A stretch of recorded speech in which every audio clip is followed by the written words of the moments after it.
There we go. Welcome. Hello, I'm Pam Hoffman, Everyday Spacer.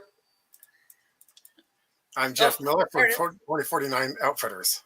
See, I just saw it. Ah, well, we are live this time Okay, in great. the real broadcast.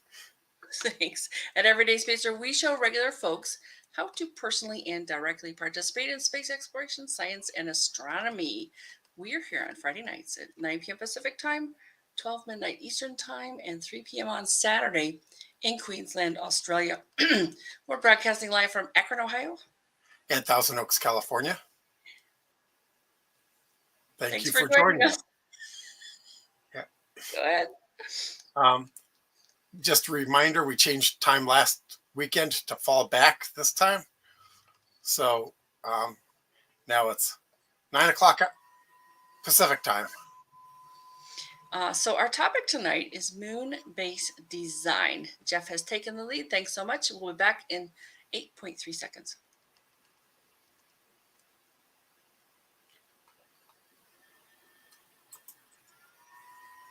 Oh, I need to do that. Well, okay.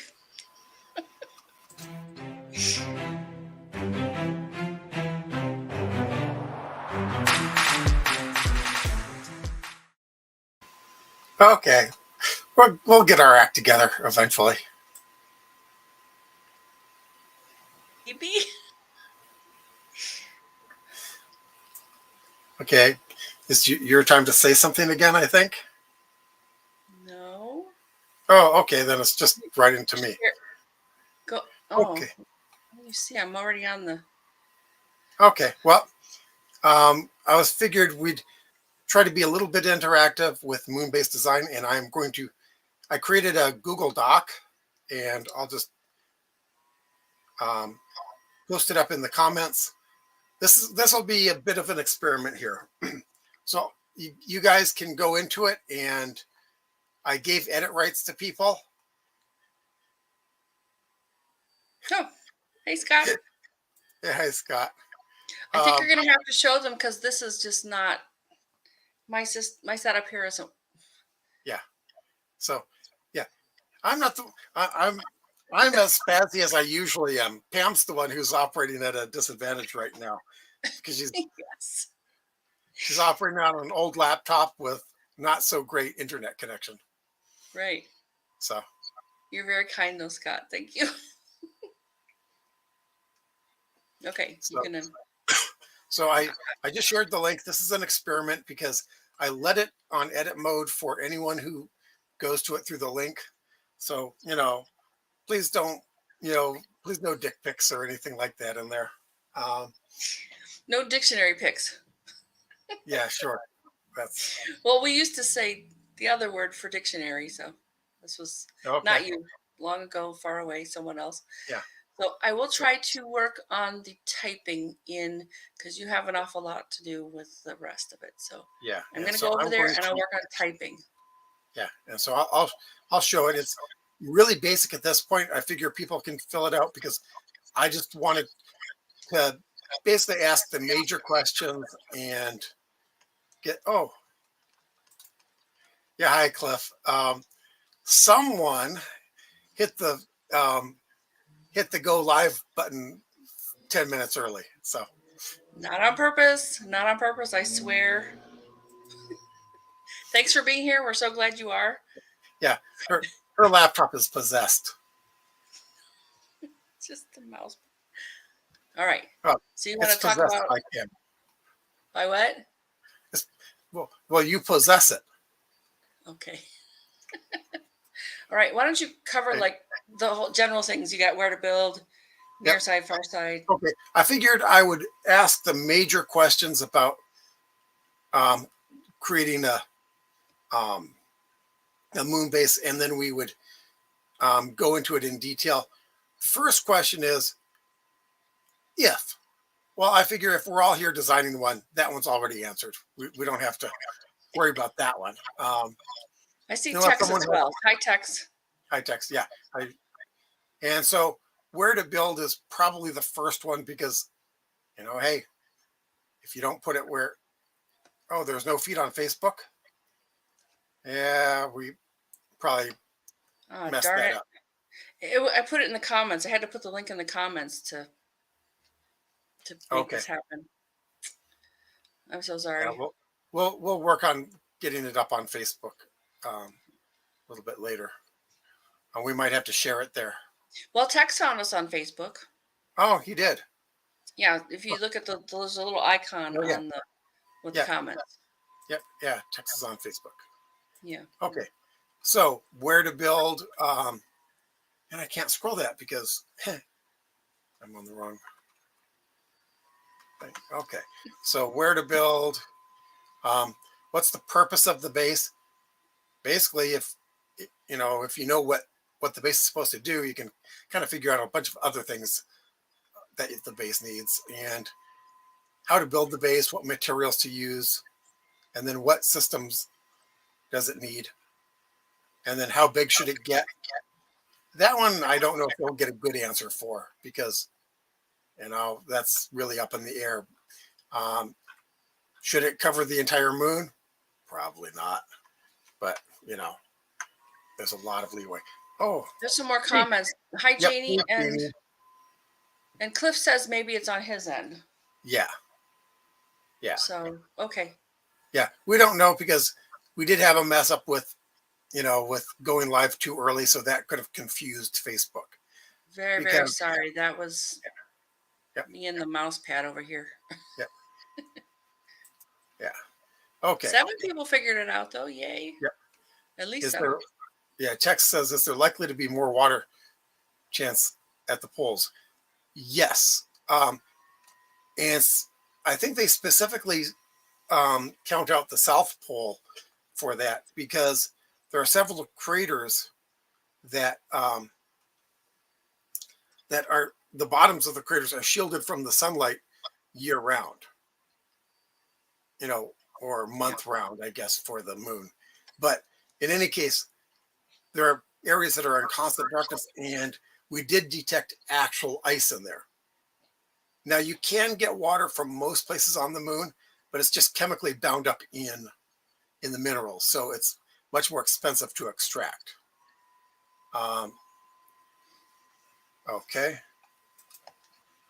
Yeah, that yeah, wasn't. that was part of the confusion. So yeah, Yeah, sorry. And Daniel says, just "Oh, just tunnel play." down to the hollow inside bit and attempt to play nice with the watchers. Yeah, What? I don't get that reference. um, kind of a variation on the hollow Earth, a hollow moon. Um, okay, so near side, pluses and minuses. One, we would know where to put something because we can see it all the time. It's also there are some relatively flat spaces, so you can um, easily construct there. And if you're going there mostly to plant the flag and say, "Hi, we're here," that might be a good place to put it because people can see it from Earth. So if you're looking for a PR spot, that might be great. Or if there are specific minerals, and I have seen mineral maps of the moon, and there are some decent minerals on the um, on the near side. Just water is a little bit sparse there.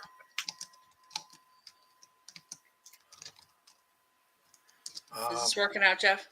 sure. Um, the far side has much more interesting terrain. It's a lot more beat up. Oh, hang on. Text says, does the near side have a greater chance of meteorites than the backside? No, actually the opposite. The far side of the moon has a lot more craters than the near side, mostly because Earth shields the near side. Any meteor headed toward the near side has to get past the Earth, which is also why Earth has had fewer asteroid hits than it needs, than it might have had, because the far side of the moon has swept up any that were coming from that direction. So let's see. Yeah, Daniel, that is a possibility, but that's also very energy intensive. And we'll get into, oh, another thing of energy is near side and far side have one kind of energy flaw, is that for 14 days of the month, every 14 days it's dark. And so solar panels don't work so good when you're not pointed toward the sun. Um, yeah. Yeah, because a lunar day is essentially 28 Earth days ish. Oh, the full, yeah. Yeah. Do they actually call it a lunar day? I don't I know. thought the lunar week was the. I don't know. I just know that, if you count day night cycle, it's 28 days. Cliff says they know there's a lot of water at the poles. They smashed a rocket body into the moon and saw what showered out. Yeah, I know. And I think that there's more water at the South Pole than at the North Pole. I think that's what I saw. You know, yeah, that's why the poles are superior for energy harvesting. Yeah, because you can put something on a crater wall on the South or the North Pole, and for most, there might be some times when the sun can't reach it if you have rotating solar panels. But then you can always put some on the other crater wall, on the other side, and have essentially your 24/7 power. Whereas that'd be hard to do near the equator because you'd have really long power cables. Um, yeah, yeah. Near side would be one of the safer choices. Um, Yeah. you'd have fewer strikes on the near side, and you can see that. Just look at some of the photos of the far side, and it's really cheese gratered. Yeah, it's bumpier. Yep. Um, Yeah, Dave Renicky mentions lava tubes. I've yeah, been down in a lava tube on Earth, of course. yeah, yeah. Tantalizing recent evidence seems to suggest exist. Yeah, lava tubes on the moon. If true, they could be exploited. Yeah, I'm thinking that wherever we look, if we find a lava tube, that's like beautiful. If we don't, then there are other options too. But the tubes are stable structures. Yep. Yeah. Um, they'd be a good place to put a base in, but you couldn't use the lava tube as the walls of the base because there's going to be micro cracks throughout it and it'd be leaky as Mm. heck. But it'd be a good place for shelter. Um, a thin layer would, in theory, protect the inhabitants from extreme changes in temperature, not to mention from meteors. Yeah, basically, just being underground would protect you from extremes in temperature because, it's like 200 degrees Fahrenheit in the sun, and neg 200 Fahrenheit or near absolute zero in the cold or in the shade. Um, we definitely need a radio astronomy observatory on the Uh, on the far side. Yeah, okay, far side. yeah. He said Earth quiet side, so far that means far side. Basically, where you have the bulk of the moon in between the Yeah, the detector and the thing. Radio Astronomy Observatory. Yeah. Oh, and just so you know, I posted the link here. If you guys want it again, anyone can go in and edit this document. This is meant to be a living document so that as people want to either post questions in it or make comments, maybe give like pluses and minuses for things, you can all go into that too. Yeah, we're just getting the ball rolling, and I've put some stuff in, Yeah, so yeah, you're welcome to don't, add as don't, well. got that. On the South Pole, there are spots that have 24/7, 365 sunlight. Yes. Yeah. Sunlight Oh, or yeah. dark? There are spots because up on the crater edges. Um, yeah, that'd be ideal. Would be somewhere there or below. Maybe. And we're going to get into that when I. Um, so one of the good places to put a base, whether it's far side, near side, South Pole, or North Pole, would be if you can't find a good lava tube, put it in a crater. Because then you've got the walls of the crater catching things that are coming in at an angle. You only have to worry about stuff that's coming straight at you. So, that would decrease the chance. And since we're looking for ice in possibly a crater floor, it'd be a good place to put the base in the crater floor and put your collectors up on the edge of the crater. Would be my thought. So I see one from Daniel. If you have a Gmail account, if anyone has a Gmail account, you can get to this document. It's based on Yeah, Gmail. yeah. I didn't know if you could do it with or without a Gmail account or not, because I set it to wide open permissions. So I have a feeling because it's hosted by you yeah, through your Gmail account. hmm It's possible just having the link yeah. will allow someone to I'm come in. I'm hoping that, but since I'm already, I'm in Gmail on mine, it was hard Yeah. for me to check that. Okay, so So let no, someone else test it for us, maybe? That'd be great. yeah, yeah. We know that of water at the poles, but maybe it's also hidden under deep craters midway. Possible. It'd have to be under enough um, regolith Regular. Yeah. to be protected from the heat of the sunlight, because the sun basically baked any ice out of the surface of the near and far sides, because it just 14 days of straight sunlight will toast it up pretty good. So I'm just we might, and it'd be neat to find them there, but might want to go for the best chance right away. But okay, the nano jagged lunar glassy dust, yes, yes, Yeah, it is a problem. it's a I mean, terrible problem. in fact, it's almost as bad of a problem as the Martian dust. The main difference is the Martian dust is poisonous as well as getting into everything. Um, Wow. Now, the bad thing about the lunar dust is that it is microsilicates, which can cause lung cancer. So you don't want to be breathing that dust as much as possible. So having dust control is important. Um, One of the things that they looked at for both of them are spacesuits that never enter the station. They're kind of docked Mm. into a port at the edge of the station, and you climb into it through the back of the suit. Then you basically undock. And so, Oh, so it's sort of hanging out outside. yeah, you never go outside. The suit never comes inside. That's one option.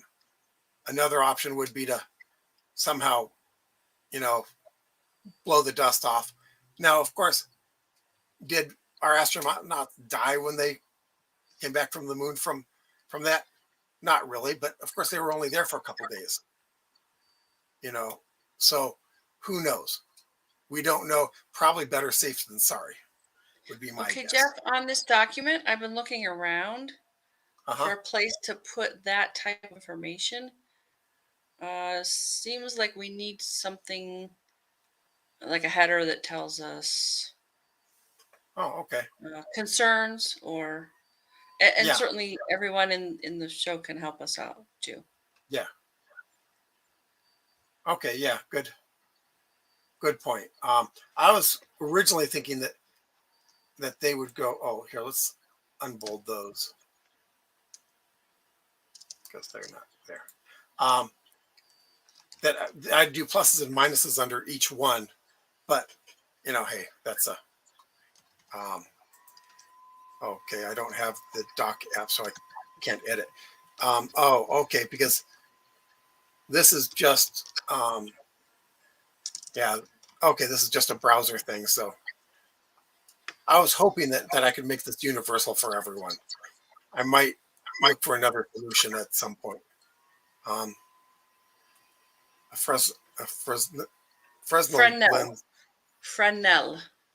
Oh, okay. Fresnel That's the lens pronunciation.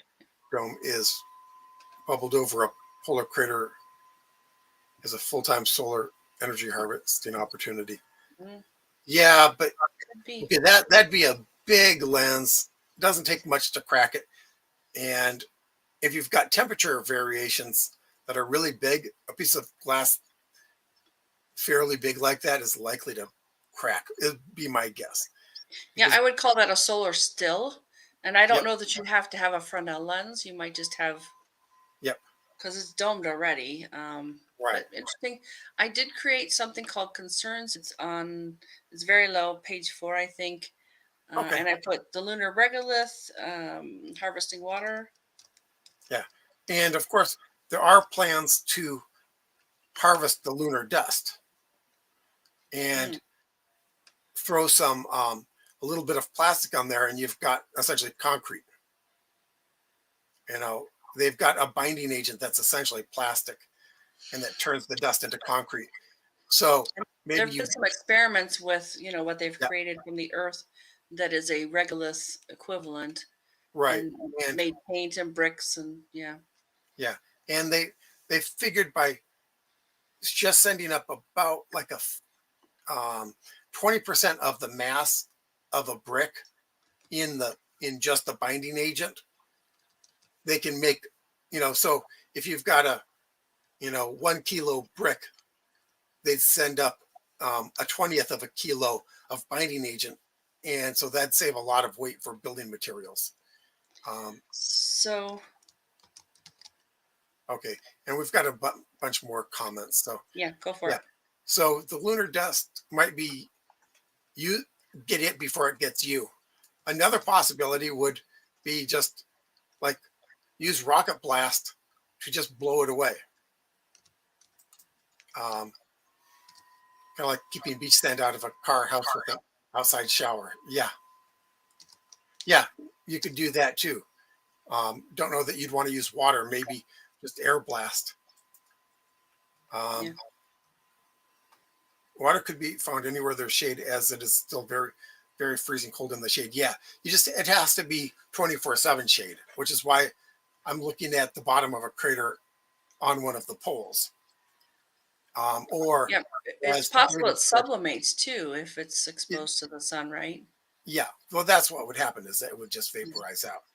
yeah. Um, and as David said, there could be some under the surface, but we don't know. Yeah. And I think as the first base should probably go where the water is, and then use that to find other stuff. Um, I have Google Drive if there's a shareable link. That link should have been able to do that, but I'll play with that later, Daniel. Um, but only good for the daytime part of the lunar day. I don't know which one you're. Oh, the Fresnel lens, I think. Yeah, well, that's just it. That's why being on the rim of a crater on one of the poles means that you've got a lot more day. In fact, Cliff says that there's some spots that get the sun 24/7, 365. That'd be where you would want to put your collectors.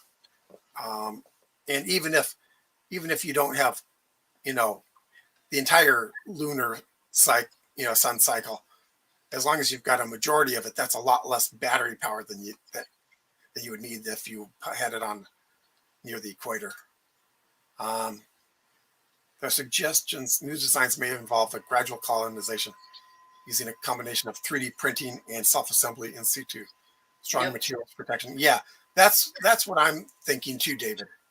And there's a later on part for that, but we're kind of getting off track. But who cares? I've got an order laid out in the document, but we don't have to follow that. Um, Yeah. And yeah, I've added some things. In fact, there is a concern, which yeah, we learned from one of our guests, Josh Carlson, that the Chinese may claim a small research station and yet control a large area of the moon because they're conducting research and you can't go there. And now one of the problems with this is that first of all they claim, they essentially claim large parts of the moon which you can't really invade. And then another part of it is that if if you have the high ground, apparently, supposedly, I don't know a lot of the logistics in this, but you could in fact control the space around the Earth and Right. be, threaten. You could threaten the. Heinlein wrote a book about that. Oh, okay. What's the The, title, Jeff? the moon is a harsh mistress. Okay, I think I have read that one, but I don't remember that part. There are numerous other stories about that too, but moon is a harsh mistress. Yeah, and Josh's book is terrific for. Yeah. Yeah. Basically, they say that all they'd have to do is put like 2 or 3 bases around the best spots, and Yep. you could, if anyone else building a base might have to buy water from China, is what he was saying. So Yeah, so it's very small station, but a very large area of yeah, because control. they could claim that anyone, an exclusion zone around it, because anyone landing near it would kick up dust and stuff like that. Yeah, or other And things, possibly vibrations, yeah. whatever they want to use as an excuse Yep. to Yeah. control the area that and keep you out. Yeah. Yeah. Cliff, using helium-3 for fuel. Yeah. Although at this point, it's using helium-3 for research because we don't have good fusion yet. We do have fusion. It's just not self-sustaining yet. We're putting more energy into it than we're getting out. And AC, hi AC. Um, um, Lunar dust can be sintered into a solid surface by microwave energy. Yes, and Ah, throwing a little bit of binding agent in there makes it even stronger. Um, the sintered stuff, from what I remember, is a little bit crumbly in that it holds together, but if you impact it, it tends to break apart easily. If you put a binding agent in there, it'd be a lot stronger. So you could make the outer walls of sintered and just make the structural pieces with binding stuff, because having a thick outer wall of the lunar dust that's compacted like that would also help protect against micrometeorites. Daniel, I bet the moon has some interesting semiconductor properties. Only if you get parts that have just the right materials in them. Um, I was so De La Paz's office assistant. yeah, I don't know who that is. Do you? Yeah, I don't. The name sounds familiar, but I don't know who that is. Okay, and just so you know, I did add a thing at the bottom, and I think that's where it should be, called resources. I added in the name of a publication that was popular, I think, in the 90s.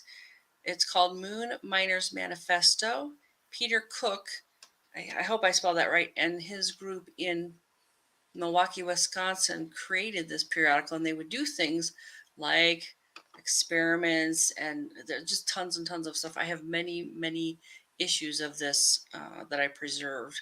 So one of these days, I think they want to put it into a book, whatnot. So yeah, no H3, yeah, Yeah, helium yeah, 3. helium-3. Yeah, yeah, And we all knew what he meant. Isn't that interesting? It was yeah. not, in fact, the correct term, but I think we all knew what he meant. Hmm.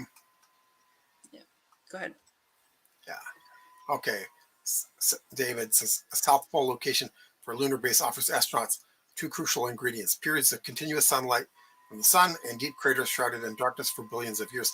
Yes, and the crater walls will protect anything, against micrometeorites that aren't coming essentially straight up against the galactic plane, or the solar plane, the plane of the ecliptic.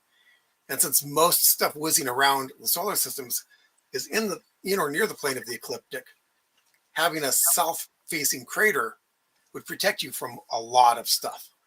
So, in the where to put it, my vote has always been the South Pole, at least for the first base.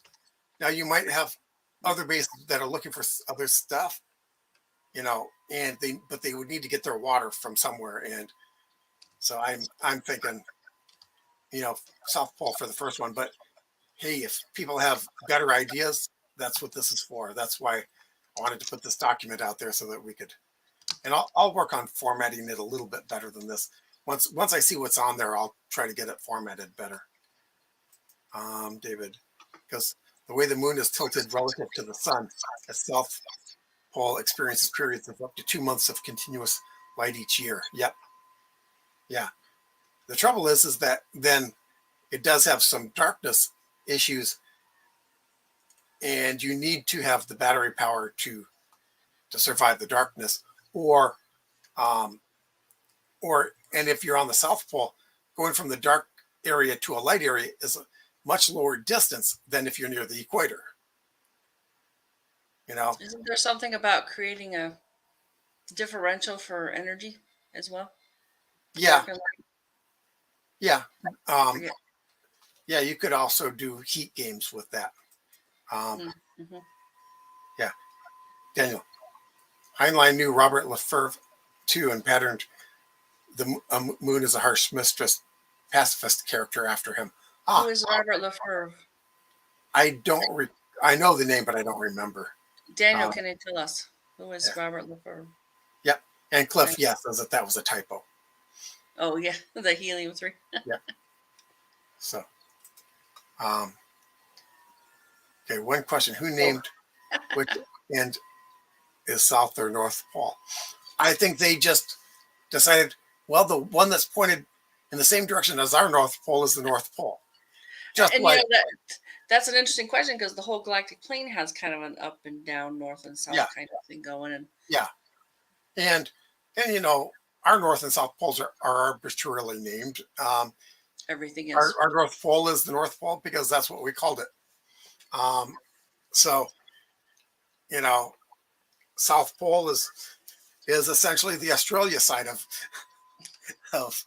the moon. Uh, Oh boy, will the Earth look different from? Will it be upside down from one to the other? probably, Probably, yeah. yeah. Um, so, um, okay, so yeah, so just looking at the document here, um, because I think we're out of comments for right now, but um, the lava tubes, I think we look for the lava tubes no matter Yeah, where we go, I agree. because that'd be best in a crater is ah. Cliff said, "Yeah, because we live in the north and you in the south." Yeah, yeah, Cliff.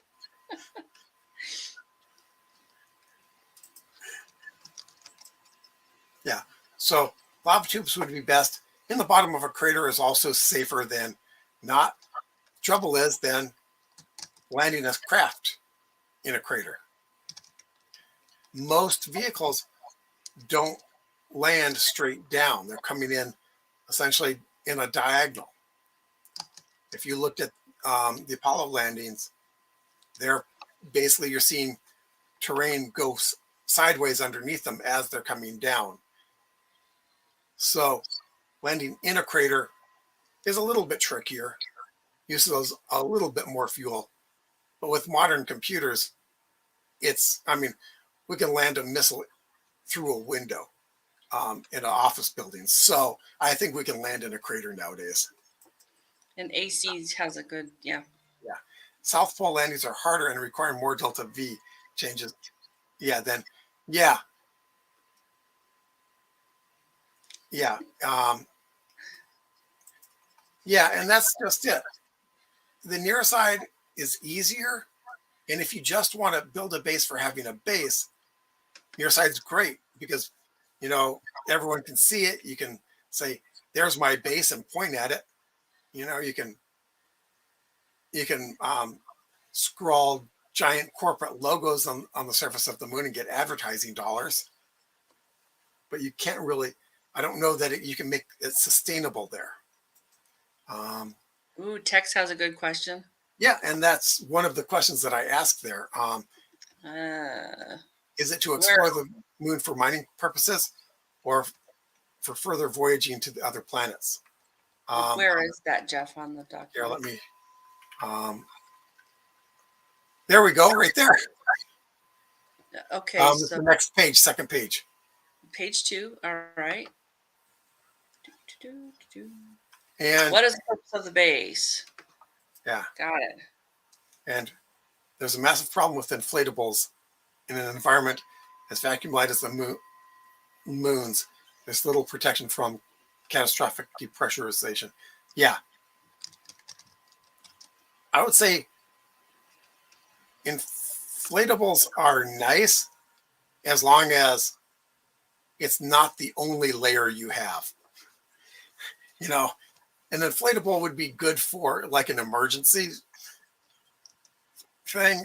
But yeah, you don't want a micrometeorite puncturing it or some idiot with a sharp corner, is holding something sharp hitting the wall. Now, they have made multi-layer um, inflatables um, that they're thinking of testing for a space station. Still don't know about that, but it is multiple layers, so it's not as one and done for getting punctured. Um, Daniel says yes. I don't know what you're saying yes to, Daniel. Um, David, there are some solutions against meteor hits, such as covering the inflatable habitats with a layer of protective regolith. Yeah, extensive fail safes need to be put in place. Exactly. I mean, I don't think that you want to have only one wall between you and the outside in any case, no matter what the walls are. I, Unless there's an atmosphere too, yeah, like I here. like redundancies. I like redundancies. Um, Yeah. And just so you know, Jeff, for this one, I have been typing in a bunch of things. They don't appear to be showing up in your view. oh, It may need yeah. to refresh something. Oh, interesting. There we go. Yeah. Oh, you know Try what? that. Because I just need to pop it into it in order to see it. Okay. I didn't know that it did that in StreamYard. So, We're okay, learning. let's see Did we what is the have more purpose. things besides, well, and I added real estate because you may want to, make a real claim and Right. do Well, I whatever. think that the real estate is only worth what you can get from it. So, if Okay. if there is mining, if there's something valuable there, then the real estate is worth something. Well, we certainly have like Airbnb. If you had a property on the moon and you could build on it and you could rent it out, I mean, Right. And you see, that would be a purpose for having something on the near side because you'd have a view of the earth, whatever. And that'd be I, nice. I wouldn't necessarily want to see that. I mean, it sounds great. I'd be okay with actually looking at, you know, looking away, looking at the stars, Mhm. observing. So I think there's an argument for either one. Yeah. Well, and you would probably not want to have it on the, if you had a tourist spot, you probably wouldn't want to have it on the middle of the near side. You'd probably want to have it on the edge of the near side so that you could see the earth out a window instead of looking straight up at it. Yes. Yeah. Because And that having hurt your neck eventually. Um, instead of a moon window in your car, you'd have an earth. yeah. Daniel has a good point. An inflatable is a good for temporary molds. And Yeah. not even just temporary molds. Use it as the inside surface and Yeah. pack stuff around it. Then you at least have the inflatable as another layer if something gets through the outer surface. So that's I I've seen a number of designs of you blow something up, you pack stuff around it, and you know basically make concrete out of something and pack concrete around it. And then you have essentially a double walled base. Yeah. Um, you're too cynical, Cliff. Science first goes for the new information, then it's up to us to make it financially viable. But that's not the motivation for like when people came to California. They came to mine the gold. Of course, well, and Jeff has the concept of 2049 outfitters. As the miners went to California, not all of them made money. Some of them did, certainly. But who made the real money there? It was the shopkeeper, basically. Yep. Okay, so yeah, Daniel, my yes was an all of the above for Texas Quiet. Oh, okay, that's what that yes was. Yeah. Um, Cool. Scott tried inflatables for inside the lava tubes, maybe. Yeah, Oh, to make them airtight because they're certainly yeah, structurally already. yeah. Well, it depends on the size of the lava tube. You might just have inflatable bases inside the lava tube. But even then, I think I would do inflatable first and then put some kind of hard shell around it, just so that you don't have one, you know, one thing between you and vacuum. Um, so, yeah, Cliff, show me the money.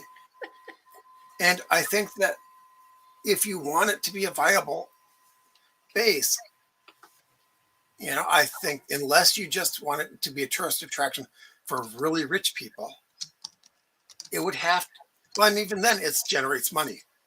But I think that a viable base has to generate something that's Mm, useful down here.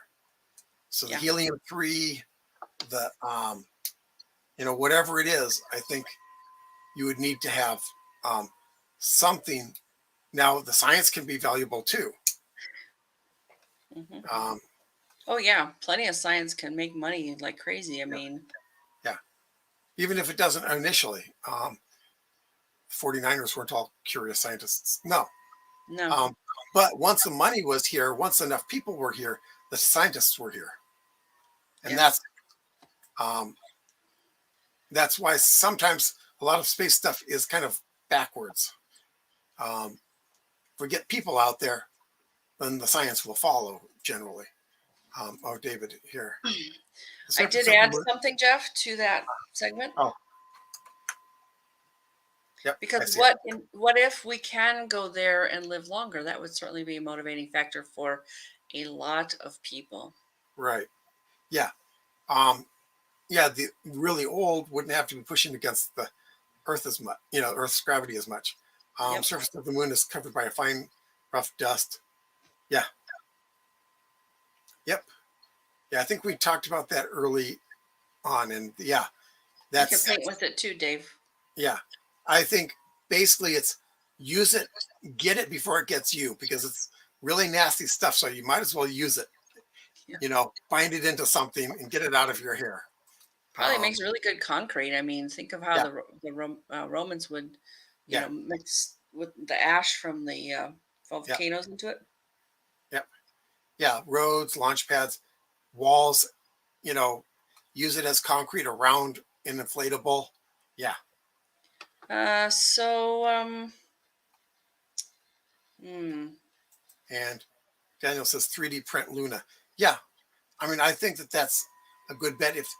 Now that we have the technology to do it, we wouldn't need as much manpower. Here we go. David, did you know one of the great things about the lunar soil is 40% of it is made up of oxygen? Yeah, Mm. yeah. It's it's chemically bound, but you can get it out. It just takes energy to do it. And once you do that, there's other good chemical, other useful stuff in there too. Um, if we were to use the moon at 1/5 gravity of Earth to launch exploration craft to say Mars, yeah, oh yeah. And I think I've mentioned this before, but to get it to low Earth orbit from the moon takes basically it's 20 times cheaper to get to low Earth orbit from the moon than it is to get there from the Earth, just because of the lower gravity. So yeah, it's much more viable for launching things from the moon or a staging, or you have a satellite around the moon that you build stuff in, because then you could just um, launch from there. But yeah, launching from the moon surface would be much better, and you wouldn't have to make things quite as sturdy either, because you wouldn't have to put up with the stress of going through an atmosphere. Um, So I added something to that list, Jeff. okay, Maybe people go there for recreation because you can yeah, do moon bounces and stuff. It's yeah, yeah. maybe you One could of maybe yeah, maybe things like uneven parallel bars. Think of all the little twists and turns and go crazy. yeah, yeah. Lunar gymnastics or something. Yeah, there's a lot of good stuff that you could do there for tourism.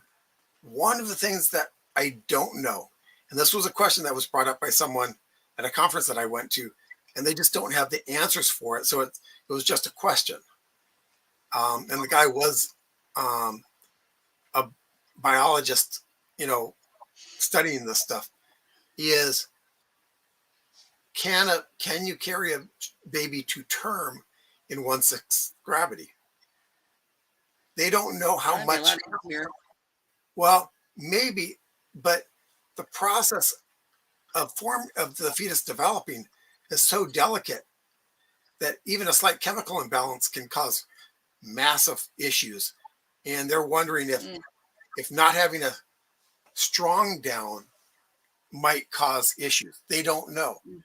So it's a question, you know, that we won't know until we get there. It's possible that um, the moon will only be a temporary home for people.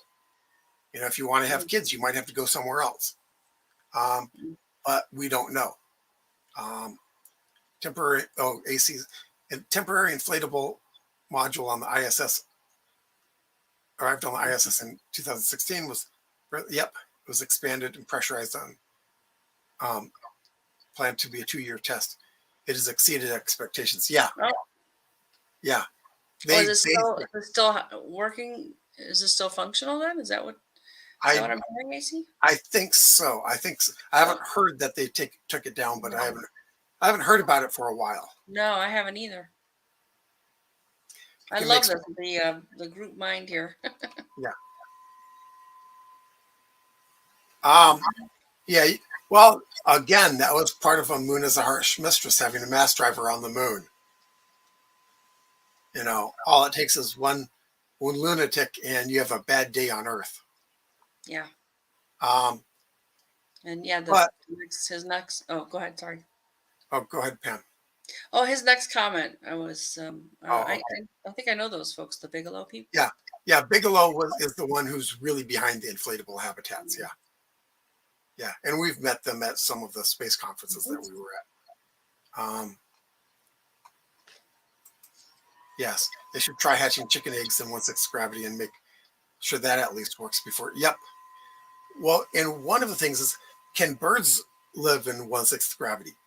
They found that birds can't live in 0G because, You're saying birds, birds? yeah, Okay. because they don't have muscles to swallow. Their method of swallowing, say, water, since that's the easiest thing to swallow, is to Oh, put it in their bill, tilt their head up, is and that let it for run all away. birds? As far as I know. Well, there is some gravity on the moon, so.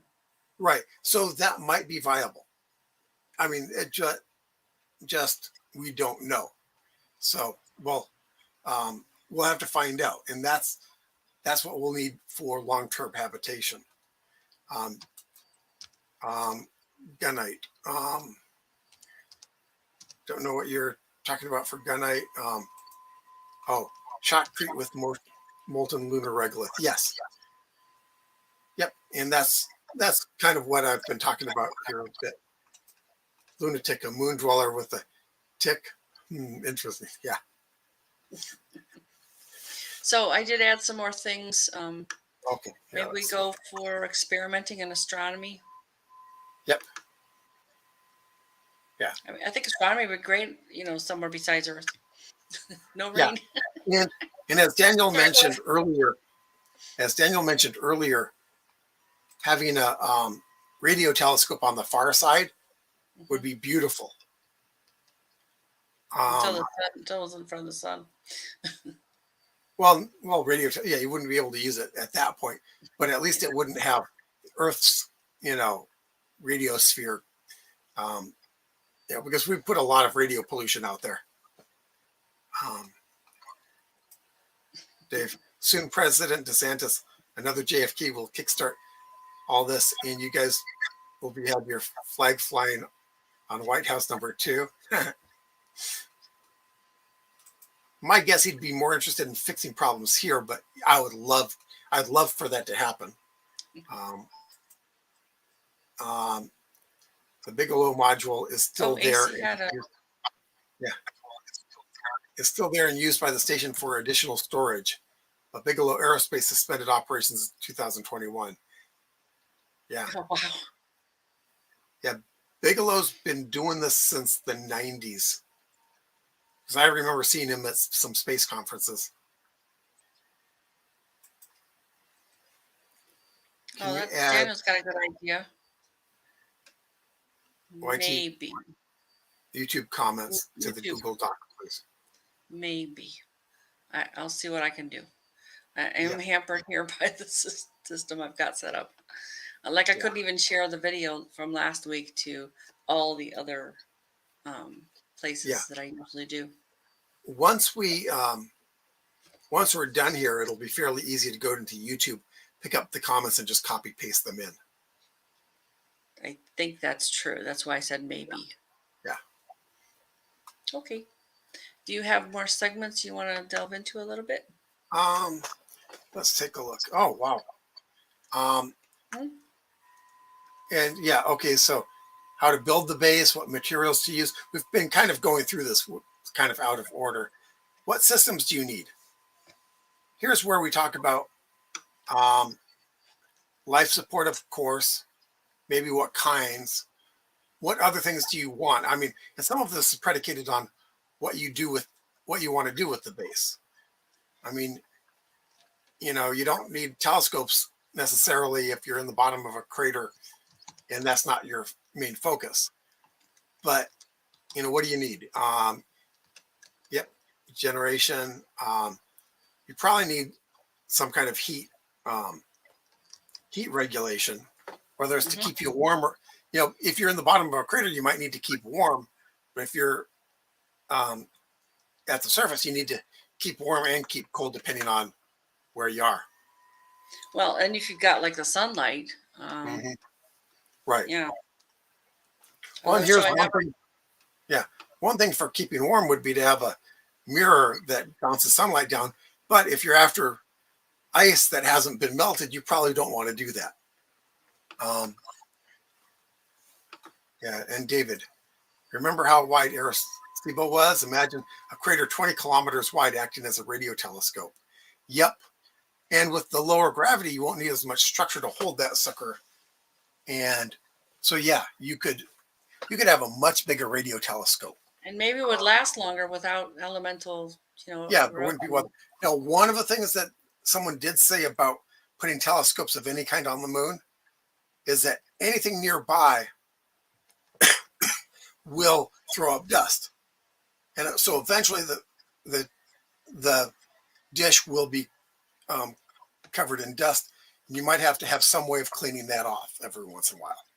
So just that is the one downside that someone talked about, and this was back in the 90s when we were having the Unless there's a way to accommodate for that or incorporate it or something. I don't have a yeah, good I don't answer know. for that right now, but Yeah.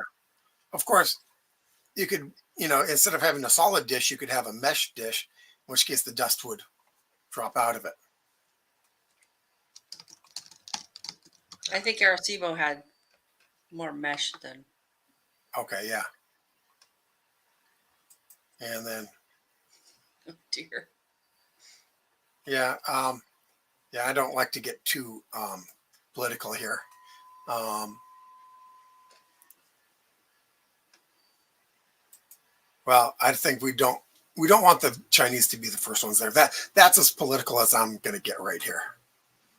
Um, Yeah. about making Twitter just for space expansion advocates. Huh. Yeah, Musk could do that, but he's more likely to make it for electric car advocates. But hey, um, and all the other space talk is mostly noisy chatter. Huh. Okay, I don't know what that's in reference to, Daniel. Um, but it's approaching an hour. One of the things is this worth doing it again on this one topic? Have we covered most of it? Do you want to No, cover more you've stuff? got you've got a number of things below there. I think Oh we yeah. need to talk about this a little more. What do you think? Oh, how big should it get? Um, that that one's just really open for. Um, okay, yeah. Let me know in the comments right now. Do you want a second? Um, do you want to do this again next week and just take off from where we left off here, or have we done enough for now and then come back at it at a later time? Oh yeah, gardening would be great for fresh food. Also good for fresh air. Um, If you can do it, yeah. there's some things at issue, like can you grow this, and soil remediation and the mycelium, and there was one from Daniel. I don't know if you want to post that or not. Oh, you misread my comment. Okay, so let's show it again. All other non-space talk is mostly noisy chatter.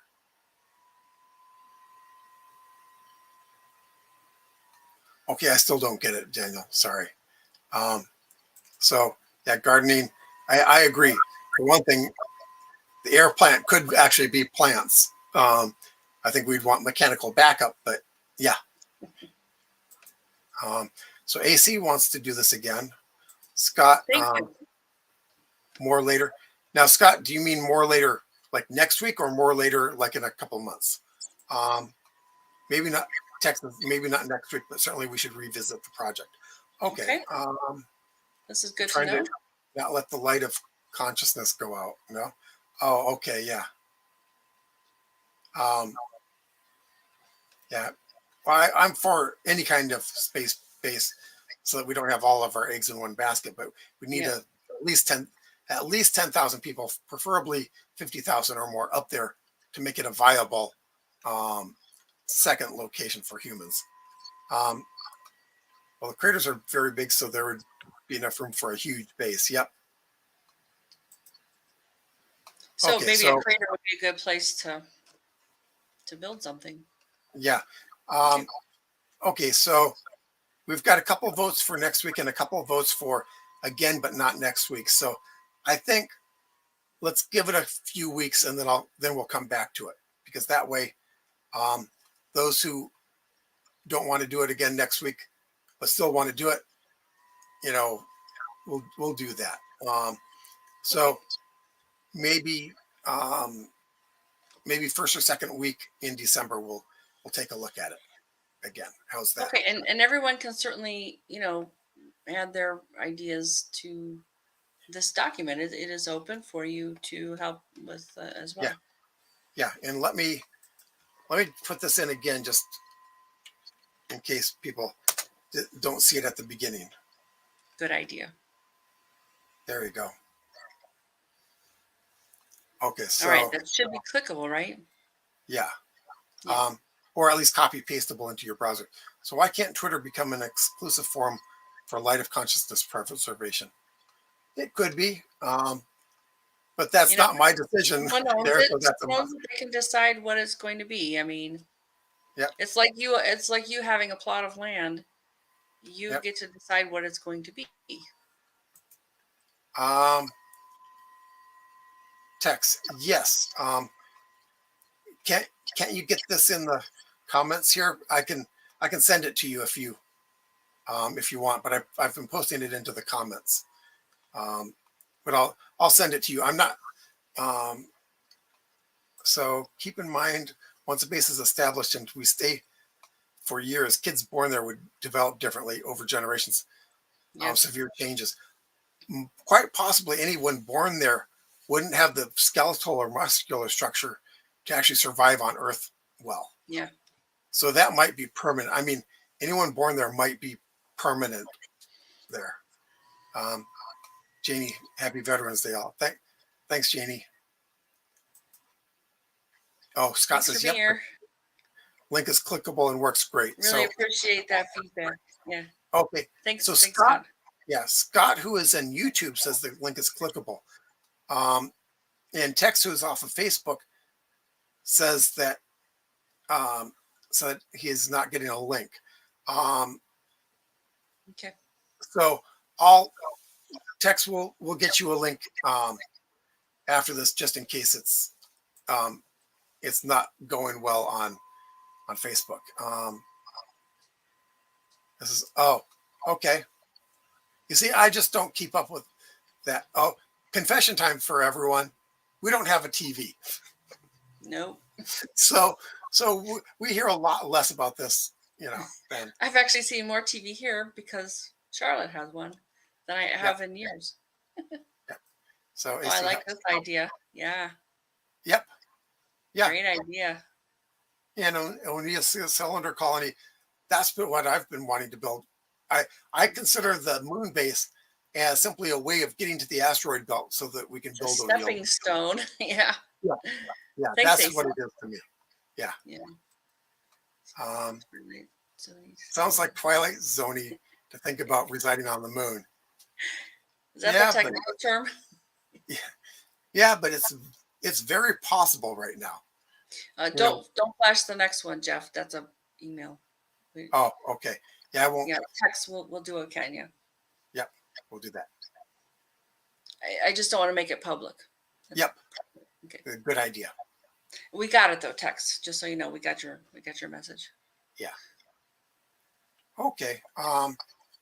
So we'll schedule another one of these soon. I think we should get to the just the rest of the show because it's like 1 a.m. where Pam is right now. So Yes.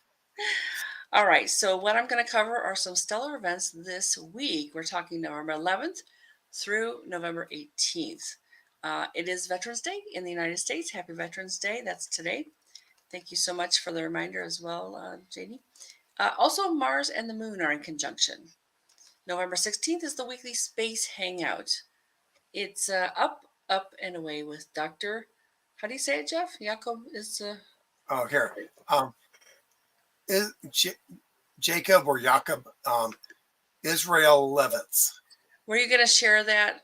Because you still got the moon base screen. Oh, yeah. Sorry. Maybe not. Maybe not because we had a snafu at the beginning. Yeah. There's a link in the show notes though, and we can share that. Yeah. That will be Wednesday, November 16th. It's also the last quarter moon, and the next Globe at Night project begins. That's November 16th through November 25th. These all run for 10 days in length.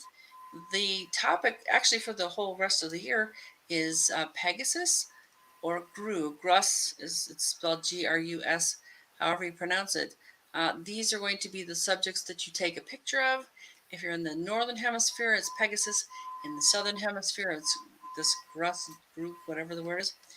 You basically go out, take a picture, compare it to what they have on the site, and this is really important citizen science that you can participate in. November 17th and 18th, 17th into the 18th is the Leonid meteor shower peak. It's going to be after midnight. The date range, though, is from November the 6th to January the 30th. Again, that peak is 17th, 18th. So it's like when the most can be visible, typically. You can see them at other times, though.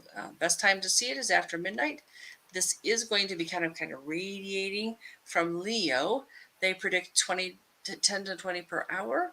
The source of these meteorites is 55 Temple Tuttle. This is basically an old, debris field from a comet. On November 17th, the moon is 23 days old. It is a waxing crescent. So this should be a good night for this meteor shower, assuming you have clear skies. Here in Ohio, not clear anymore. And then we're back to November the 18th, the Friday night show. We were kind of thinking maybe more of this moon-based design. Otherwise, we'll have to figure something out. We're here on Fridays at 9 p.m. Pacific time on the Everyday Spacer Facebook page and the Everyday Spacer YouTube channel. Okay, and got some more comments. I figured I'd run them before I do my next segment. Yeah, Daniel, the two richest guys in the world are on our side. No, yeah, they are. And it depends on how earnest they are about building a moon base, and whether they can fund that themselves, or if we have to get the government involved in making one. So That they seem earnest to me. Yeah, yeah. But thanks, guys and gals. The universe is in harmony with you. Likewise, Yeah, David. you don't know how scary that might be, Dave. Cliff, by the time we get to Star Trek years, there will be 50 million people on the moon. Hey, maybe. That'd be okay. I see one from Daniel too. No. Oh, you got on, Daniel? I haven't seen the results from that. 0.5% I saw. Oh, okay. I think he posted it in Facebook. Oh, okay. And, lucky to see the blood moon. Yay! With the weather. Oh, yeah, you actually got to see it. Yeah, the very end of it here in Akron, Ohio was like right before dawn. So, yeah, I didn't see it. Yeah, and it was Oh Dark 100 for me, so I didn't see it. You want to talk And about the event? it was rainy that day anyway, so Mm. so we had Australia weather. Oh, 0.9%. Okay. Oh, I didn't catch the update. Okay. Yep. Hey, Daniel, you should call for a recount.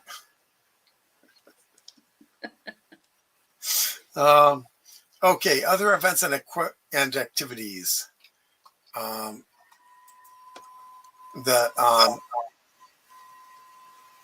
Last August, Joaquin mentioned several competitions for students. Regeneron Science Talent Search 2023 applications are now open. Students can win big prizes for their work, up to $250,000. And this is, where is Science Talent Search? I don't see the link for that. I don't see the link for that. Okay, I won't do that right now. It has 4 competitions: Science Talent Search, International Science, and International Science and Engineering Fair, Broadcom Masters, and Affiliated Fair Network. Society for Science. Oh, there we go. There we go. Yeah, unfortunately, I'm not able Yeah. to support. Sorry. Yeah. Space Prize has a speaker series. YouTube link. Oh, I can't copy this over. I have them on 2 different computers. We'll have to fix that at some point. I'll try it. Oh, you can, yeah. Pam will put that in comments. Oops. Be careful. And there. Okay. Yes. Space Education Forum is tomorrow. It's tomorrow. Yep. Symposium is November 12th, U.S. time, of course. Australia, it'll be still tomorrow. And there's the link for it. If you want to go look at it, it's a free online event. So if you're up I at the registered time, already. you have time. Yeah, I have as well. Oh, good. Yeah, I'll just make sure I'm not out of the house at that point, because I will actually be home then. Okay. The 4th round of Nominate a Student with Perseverance awardees will be announced October 21st. Nope. Oh, November 21st. November 21st. Yes. Upcoming, not past. And you said that they don't have the 5th set dates announced yet. That's correct. When I went to look at it, the 5th round area was not clickable. They may know they're not providing the information though. Okay. Well, here it is. Here's the link up there, just in case you want to check it out. They've got some pretty good awards. It's for 6th through 8th grade students in the U.S. public, private, or homeschool students. So, if you or someone you know has done something interesting involving space exploration, science, astronomy, we would love to share our live. Join us again next Friday, November 18th, and we're going to have to come up with a topic. We were thinking we would talk more moon based design, but yeah, we'll check something out and let you know. So, shout out to everybody, Daniel and Janie and AC, and it's not scrolling for me. You want to get the names? David was here. Oh, there's a bunch more comments too. So let me. We'll get to those too. Yeah. Okay. So I've got Daniel, Tex, Cliff, David, Daniel, um, Janie, AC, Scott, um, and I think that's it, except for your sister who came on and found the early version, but we kind of wiped that out by doing an accidental broadcast 10 minutes early, or no, 20 minutes early, and so Yeah. that got wiped out. But It was very nice to see her post though. yeah, So yeah, you got a little bit at the end there. yeah, let's see. You don't need to do the Oh, links. yep. Okay, so yeah, Daniel's with the 0.9% vote. Yeah, yeah, huh? He's got another one at the bottom. Yeah. Oh, yeah, I know. I was just figured I'd go in order. Put a pickup on my Facebook page. Pick up. A picture. Oh, picture. Okay. Good night. Oh, yep. Good night. We love Thanks our for space joining us. veterans. Yep. Ah, Well, since there will be a space veterans now with the Space Force, right? yep. Apparently, it's Oh, 2 years, and you're a vet. well, the original NASA astronauts were Oh. all military, so they're essentially veterans who were in space. Well, Mhm. thanks, Cliff. Thank you very Oh, much, everyone. So yeah, glad you could join us. yeah. I With think that's all it. of our growing pains for working this with us in two different Yeah. locations. Yeah, So we're getting better though. I haven't dropped out. Last time it was like 10. yeah, yeah, you had much better connection. I have heard some reverb from you Okay. occasionally, but not often. So that's good. All right, Okay. and we'll try and catch up with things other ways too. Like someone wanted to see the comments in the document, and there was a good idea about doing an O'Neill station type as Yeah, well. yeah. I, I think we're ready for the outro. Oh wait, I see yeah. one. I see a Oh, comment. another comment. Yeah. Let's see. Oh, Cliff. Yeah.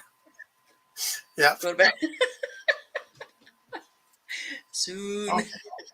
Yep. Yeah, hit Okay. the outro Yep. and See you guys. good night.